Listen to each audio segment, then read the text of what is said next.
So this is just a quick video review of why this Alienware keyboard is not perfect for me.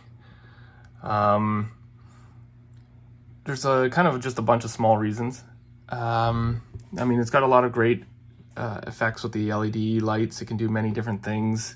I like that it's got the volume, you know, it can do all the macros and all that stuff, but I'm going to be typing on it for 6 to 10 hours. And I don't like that the keys are linear. They're actually like a linear key. There's no sound. Like, see that? Like, unless you're bottoming out the key, there's no sound. That will register right now. So I didn't know they were linear keys.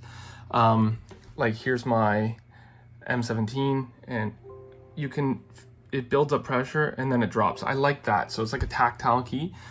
So that's the first thing. Second, these have a lot of cups. The keys are it's hard to capture, but you can see in the farthest keys, there's a pronounced cup to the key, which is fine if you're gaming because you don't really want your fingers to move around that much. So that's fine. But when you're typing, if you're off a little bit and you want to hit the keystroke, you're touching right on that ridge. And it's just annoying. I'd have to like type on this thing for a while to get really used to it. And I'm not putting in that effort. The other thing too is the mechanism underneath is designed for like a direct pressure on top of it. So if you put the key on like a side, it has a bit of friction. You can kind of hear it. Not really, it's pretty quiet, but you can certainly feel it. So unless your keystroke is like right on, it's going to be a little bit tiring to type, 5,000 words a day on the thing. I found that the spacebar is a little more difficult than my Logitech. You have to kind of put some effort into it to depress it.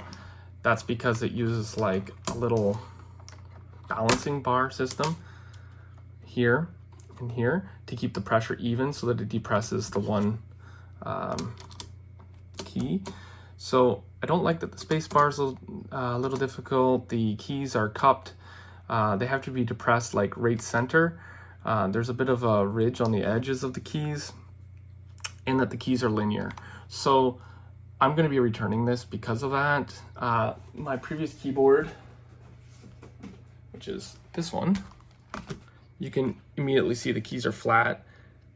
So when you do like a side press, it registers with like a tactile feedback. The space bar is really so much easier than this one. So that's why this wasn't a good fit for me. It might be a good fit for others that do a lot more gaming and they keep their hands kind of centered in it. That's fine. But I thought I'd share this with you in case that made a difference in your purchasing decision.